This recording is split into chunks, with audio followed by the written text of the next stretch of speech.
संदीप जी, सबसे पहले जानना चाहूंगी, 2 चरणों की वोटिंग हो चुकी है।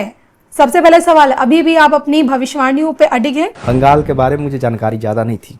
बंगाल का चुनाव शीशे की तरह साफ है, तो मैं किसी सर्वेक्षण पे नहीं जा रहा, एग्जिट पोल पे नहीं जा रहा, मैं ज्योतिषीय गणना पे जा रहा हूँ। मैंने कहा मैं तो माफ़ी मांगूंगा, मैं माफ़ी ही नहीं मांगता। मेरे लिए माफ़ी शब्द बहुत कठिन शब्द है।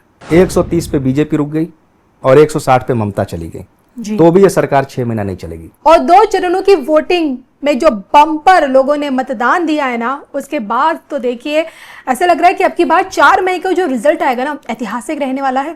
इसी बम्पर वोटिंग को देखते हुए एक तरफ मुख्यमंत्री ममता बनर्जी हैं, जो ये उम्मीद लगाई हुई है कि वो फिर से चौथी बार मुख्यमंत्री बनेंगी। बंगाल की जनता एसआर के खिलाफ वोटिंग कर रही है इतनी, तो दूसरी तरफ बीजेपी को कहीं ना कहीं सत्ता परिवर्तन की एक उम्मीद जगी है। लेकिन इन सब के बीच वास्तविकता क्या कहती है, और इसी वास्तविकता में समझने के लिए कि अब बंगाल का आने वाला कल क्या कहता है, मेरे साथ मौजूद है एस्ट्रो संत जी, जिनकी अपनी एक खुद की एक अलग पहचान है, जिनकी अकाट्य भविष्यवाणियां तलवार की धार पर होती हैं और हमेशा से सटीक भविष्यवाणियां करते हैं, और पश्चिम बंगाल को लेकर भी कई भविष्यवाणियां कर चुके हैं। तो आइए सबसे पहले हम उनका स्वागत करते हैं। संत जी, धर्म ज्ञान एक बार पुनः आपका स्वागत करता है। जय श्री राम, हर हर महादेव, राधे राधे। राधे राधे। तो मैं अपने दर्शकों को बता दूं कि संत जी के पहले पॉडकास्ट से लेकर अब तक के जितने भी वीडियोस आपने धर्म ज्ञान पे देखे हैं, उसमें पश्चिम बंगाल का भविष्य उन्होंने हर बार बताने की कोशिश की है।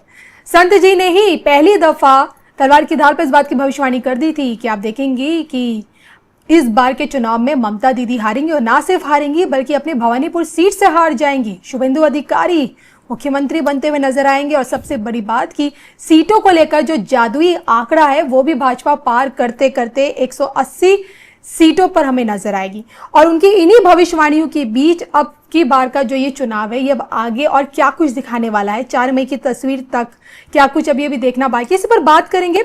आज बात हम ज्योतिष पे भी करेंगे, बात हम करेंगे कि मंगल शनि गुरु जो हमारे 9 ग्रह हैं उनको लेकर की उनकी तस्वीर क्या कहती है। तो सबसे पहले आइए बात कर लेते हैं बंगाल को लेकर। और संदीप जी, सबसे पहले जानना चाहूंगी, 2 चरणों की वोटिंग हो चुकी है। सबसे पहला सवाल, अभी भी आप अपनी भविष्यवाणियों पे अडिग हैं? 100%। मैंने आपको पॉडकास्ट दिया था 19 मार्च को जी, जिसमें मैंने बोला था कि सेकंड चरण ममता बनर्जी की बर्बादी का चरण होगा। मुझे नहीं पता था कि सेकंड चरण ममता का गढ़ है, जहां पे उन्हीं के तमाम सीटें जीती हुई हैं। बंगाल के बारे में मुझे जानकारी ज़्यादा नहीं थी। जब मैंने पॉडकास्ट दिया तो कलकत्ता से बहुत से लोगों का फ़ोन आया कि ये आपकी भविष्यवाणी 101% गलत होगी।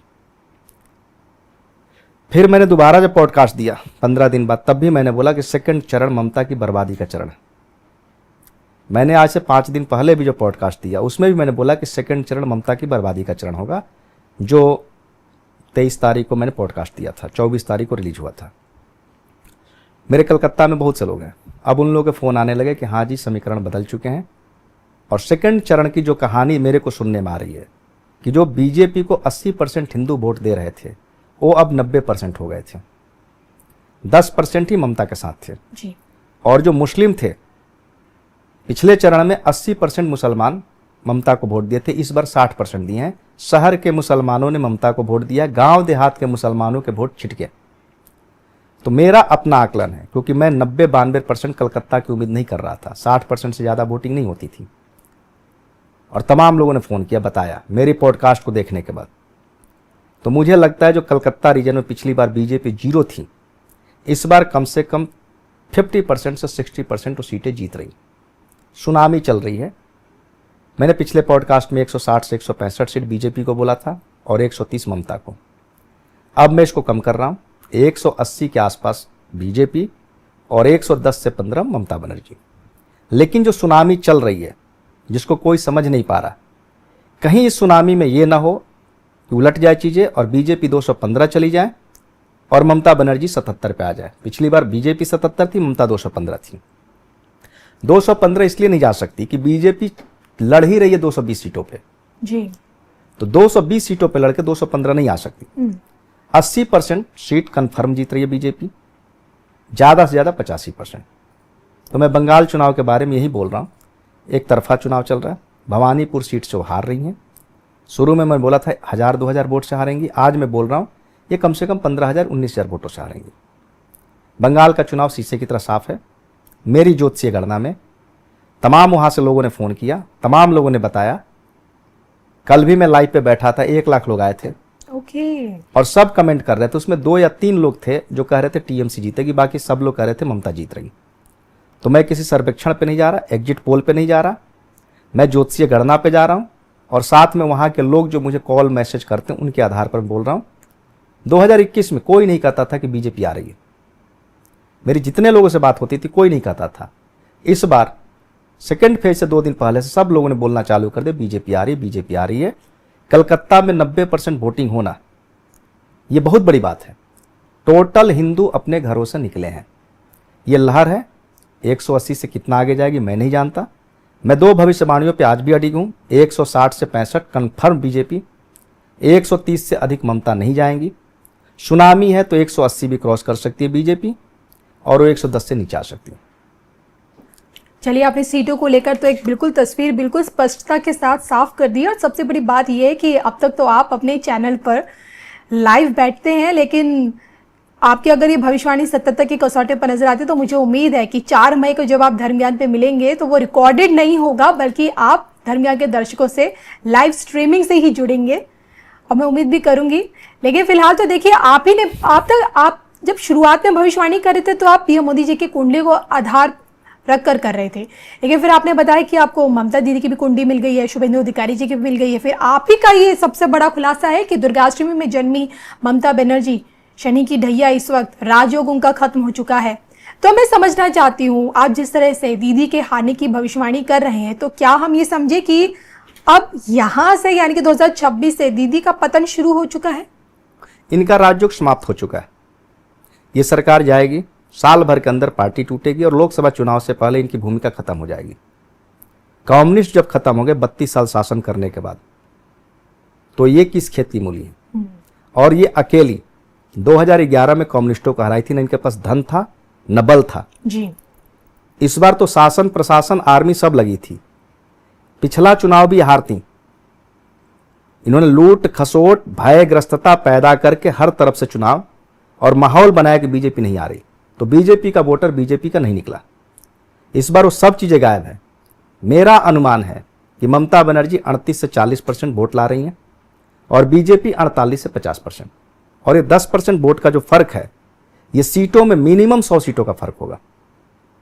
मैंने बोला था अपने लाइव पे जी कि कल के चुनाव में हिंसा होगी।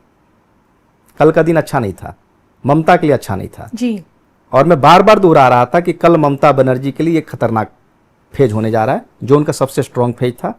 और कल हिंसा हुई है, अलग बात है मृत्यु नहीं हुई, लेकिन कल हिंसा की छिटपुट घटनाएं चलती रही। तो मैं कोई भी भविष्यवाणी जब करता हूं तो कोशिश करता हूं कि वो भविष्यवाणी सत्य के आसपास हो जी। और क्रिस्टल क्लियर हो, स्पष्ट हो। ऐसा ना हो कि मैं घुमा फिरा के ऐसी बात बोलूं कि कल बीजेपी हारती है तब भी मैं कहूं कि मैं सही बोला था, और ममता जीतती है तब भी मैं बोलूं कि सही बोला था।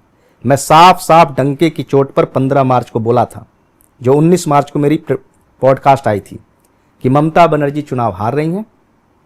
भवानीपुर सीट से 1000 वोट से हारे या 2000 वोट से। अब भवानीपुर में कम से कम 15,000 वोट से आ रही। उस समय मैंने मिनिमम 160-65 सीट बोली थी, आज मैं 180 से ऊपर बोल रहा हूं। एग्जिट पोल जो बोले, मैं एग्जिट पोल को नहीं मानता। एग्जिट पोल गलत साबित होता है, लेकिन किसी भी एग्जिट पोल ने एक को छोड़कर ममता को नहीं जिताया है। पिछली बार 2021 में सिर्फ 2 एग्जिट पोल थे जिन्होंने बीजेपी को जिताया था, बाकी सबने बीजेपी को हराया था जी। तो 2-3 दिन में पूरी पिक्चर क्लियर हो जाएगी। 4 तारीख को हम फिर मिलेंगे, 2 बजे तक सारी पिक्चर क्लियर हो जाएगी। सरकार बीजेपी बनाएगी, चाहे जितनी भी खराब स्थिति हो। मैंने एक प्रेडिक्शन दिया था, किसी सज्जन ने पूछा बंगाल से कि अगर बीजेपी हार गई तो बड़ा आप क्या करेंगे?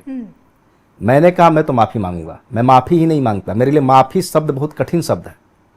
मेरी जो प्रेडिक्शन की इज्जत है अरबों रुपए की है। लेकिन मैंने पूछा अगर आप बताओ कि टीएमसी हार गई तो, बोले मैं आपके चैनल को सब्सक्राइब कर लूंगा। मैंने कहा नाखून कटा के शहीद नहीं होना, कुछ बड़ी बात करो। मैंने अभी तक बंगाल चुनाव के बारे में 15 मार्च से जो बोला है कि पहला फेज बीजेपी का शानदार जाएगा, मुझे नहीं पता था वहां का राजनीतिक समीकरण। वैसा ही गया। सेकंड फेज मैं कई बार दोहरा चुका था कि सेकंड फेज ममता बनर्जी को बर्बाद कर देगा। मैं फिर कह रहा हूं सेकंड फेज ने ममता बनर्जी को बर्बाद कर दिया। इस बार कुछ नहीं है, लड़ाई एक तरफा है। जब रिजल्ट आएंगे तो आपको लगेगा लड़ाई थी ही नहीं। मिनिमम बीजेपी और टीएमसी के बीच में 100 सीटों का गैप होगा, ऐसा मेरा मानना। मतलब टीएमसी 100 सीट कम हो रही है, 215 से 100 कम हो रही है, और बीजेपी 77 से 177 चली जाए तो मुझे आश्चर्य नहीं होगा। ऐसा नहीं कि बीजेपी और टीएमसी के बीच में 100 सीटों गैप होगा। पिछले बार से टीएमसी 100 कमाएगी और पिछली बार से बीजेपी 100 सीट ज्यादा जा रही है। बिल्कुल। और जैसे कि अगर आपकी भविष्यवाणी अगर 1% भी अगर गलत साबित होती है तो सबसे बड़ा सवाल ये भी बनता है कि अगर अब की बार मोदी की पूरी मोदी सरकार अगर इस बार बंगाल में कमल खिला पाने में अगर नाकाम साबित होती है, दीदी पुनः जीत जाती है, तो क्या हम ये समझे कि 29 में क्या हमें फिर से मोदी जी प्रधानमंत्री के तौर पे दिखेंगे या कुछ बड़ा उलटफेर हो सकता है? देखिए 29 में भाजपा के लिए जीतना आसान नहीं होगा। मैंने जो प्रेडिक्शन दिए हैं इस तरह के किसी व्यक्ति ने प्रेडिक्शन नहीं दिए। लोग घुमा फिरा के बोलते हैं। चैनल वालों का मेरे पास फोन आया कि आप हमारे लिए बोल दीजिए, ज्योतिष हटा करके। मैं सीधा सीधा बोलता हूं, एकदम बिना लाग लपेट के, कि ताकि बेवकूफ व्यक्ति को भी समझ में आए। अगर किसी कारण बस ममता की सरकार बन जाती है, मान लीजिए मैं गलत साबित हुआ, 130 पे बीजेपी रुक गई और 160 पे ममता चली गई, तो भी ये सरकार 6 महीना नहीं चलेगी। ओके। तो भी ये सरकार 6 महीना नहीं चलेगी। ममता का राजयोग समाप्त हो चुका है। तो आप ये कह रहे हैं कि अगर आपकी भविष्यवाणी गलत हो जाती है, ममता फिर से मुख्यमंत्री भी बन जाती, तो अपना कार्यकाल पूरा नहीं कर पाएंगी। मैंने कहा अगर मैंने 100% गलत साबित हुआ, 130 पे बीजेपी आकर रुक गई, भ्रष्ट स्थिति जी, जो नहीं हुआ। मैंने कहा कि सेकंड फेज में हो सकता है कुछ ऐसा भ्रष्ट हो जाए, कोई ऐसी मृत्यु हो जाए जिससे पूरा पलटन बदल जाए। जैसे राजीव गांधी की मृत्यु के बाद कांग्रेस एक तरफा जीती थी, यस, वैसा कुछ हुआ नहीं। मैंने कहा अगर इस तरह कुछ होता है तो भ्रष्ट स्थिति में बीजेपी 130 और ममता 160। अगर मान लीजिए कि यही रिजल्ट आता है 160 ममता 130 बीजेपी, तो भी ममता बनर्जी 6 महीना मुख्यमंत्री नहीं रह पाएंगे। 2029 से पहले इनकी पार्टी केजरीवाल की तरह खंड विखंड हो जाएगी। इनका राजयोग समाप्त हो चुका है। 2029 में पतन दिखेगा और जो थोड़ी बहुत पार्टी बची रहेगी वह 2031 में कम्युनिस्ट की तरह कांग्रेस की तरह हाल हो जाएगी। वहां पे कम्युनिस्ट रहेंगे, कांग्रेस रहेंगे, ममता रहेंगी, कुछ मुस्लिम पार्टियां रहेंगी, वो अपने मुस्लिम वोटों का बंटवारा करती रहेंगी। बीजेपी हिंदू वोट पे एक छत्र राज्य करती रहेगी, असम की तरह। असम में 30% से ऊपर मुस्लिम 15 साल से हुकूमत कर रही है जी। तो उसी तरह से बंगाल में हिंदू वोट पर बीजेपी हुकूमत करती रहेगी, मुस्लिम वोटों का बंटवारा होते रहेगा।